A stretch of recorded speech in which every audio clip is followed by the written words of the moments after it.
सरकारी दावों की पोल जो है खुल गई है। मुक्तिधाम तक जाने में ग्रामीणों की मुसीबत साफ देखने को मिल रही है। गहरे पानी से होकर मुक्तिधाम तक का सफर करना पड़ रहा है ग्रामीणों को। नाथद्वारा के गुड़ला गांव में आज फिर ऐसा ही नजारा दिखा। जनप्रतिनिधि लगातार उपेक्षा कर रहे हैं। मुक्तिधाम का रास्ता न होने से ग्रामीण बहुत परेशान यहां पर हो रहे हैं। तो राजसमंद में सरकारी दावों की पोल जो है खुल रही है। मुक्तिधाम तक जाने में ग्रामीणों की मुसीबत चरम पर है। गहरे पानी से होकर मुक्तिधाम तक का सफर करना पड़ता है। नाथद्वारा के गुड़ला गांव में आज फिर ऐसा ही नजारा देखने को मिला। जनप्रतिनिधि लगातार उपेक्षा कर रहे हैं। मुक्तिधाम का रास्ता न होने से ग्रामीण बड़े परेशान हैं। तो सरकारी दामों की पोल जो है वो खुल रही है। मुक्तिधाम तक जाने में आप खुद देख सकते हैं तस्वीरों में कि देखिए कितनी मुश्किलों का सामना लोगों को करना पड़ रहा है। ग्रामीणों की मुसीबत साफ यहां पर झलक रही है और चरम पे अंतिम संस्कार ऐसा होना, इसके बारे में तो जितना कहें उतना कम है। गहरे पानी से होकर मुक्तिधाम तक का सफर करना पड़ रहा है लोग, और मजबूर हैं लोग। ऐसा नहीं है, मजबूर हैं, बड़े मजबूर हैं। कई बार प्रशासन को इससे अवगत करा दिया जा चुका है, लेकिन कोई ठोस कार्रवाई इस पर नहीं हो रही। जनप्रतिनिधि लगातार उपेक्षा कर रहे हैं कि अब नहीं तो कल, नहीं तो परसों कुछ इस पर त्वरित कार्रवाई की जाएगी। त्वरित छोड़िए, कार्रवाई की जाएगी, लेकिन वो सिर्फ एक उपेक्षा ही है। गुड़ला गांव की समस्या है साहब, शमशान घाट पे आने जाने का रास्ता एकदम जाम है। 12 बागलों का रास्ता है तो गांव का ड्रेनेज का पानी सब आ रहा है और नदी के ऊपर पुलिया नहीं है। आज की कंडीशन ये है कि सब जनों ने डेड बॉडी जो थी सब हाथ पकड़ के निकाला है।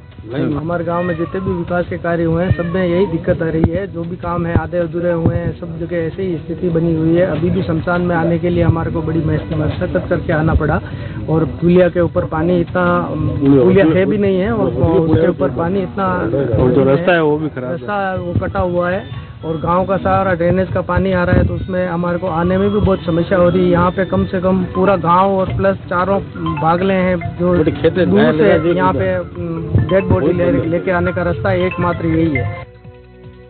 तरुण जोशी हमारे साथ राजसमंद से हमारे संवाददाता लाइव जुड़ गए हैं। तो तरुण, वही मैं कह रहा हूं, जितना कहें इस तस्वीर के बारे में उतना कम है। मतलब अंतिम संस्कार में भी इतनी मुसीबतों का सामना करना पड़ रहा है। जनप्रतिनिधि जो है लगातार उपेक्षा करते हैं, लेकिन उस पर कोई कार्रवाई नहीं, त्वरित छोड़िए, कार्रवाई नहीं हो रही है क्या तरुण?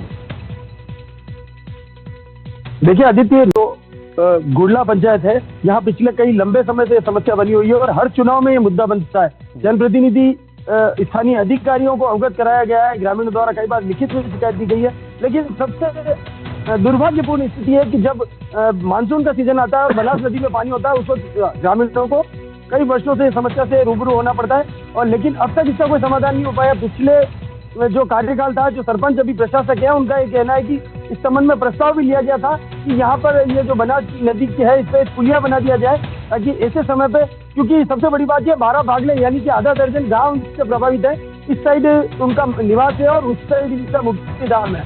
ऐसे में जब किसी की मौत होती है तो सबसे बड़ी चुनौती यह होती है कि वहां तक अंतिम यात्रा को किस तरह से पहुंचाया जाए, जो अभी भी समस्या बनी हुई है और अब ग्रामीण इस समस्या को लेकर लगातार आक्रोशित है। आदित्य, लगातार जो हैं वो बिल्कुल आश्वस्त नहीं हैं और कहीं ना कहीं वो बिल्कुल उनकी मांग क्या है? अगर मैं पूछूं तरुण की, ये जो ग्रामीण है उनकी मांग क्या है?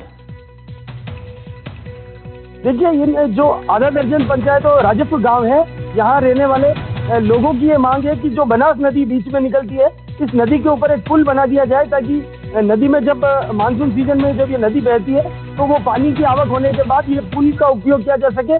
जहाँ इनके खेत और मुक्तिधाम दोनों मौजूद है और वहाँ जाने के लिए इनको समस्याओं का सामना करना पड़ता है, उस समस्या का स्थायी समाधान हो पाए। जी, मतलब एक पुल का निर्माण ये जो ग्रामीण है वो मांग कर रहे हैं। चलिए, बहुत बहुत धन्यवाद करेंगे आपका महत्वपूर्ण जानकारी देने के लिए तरुण।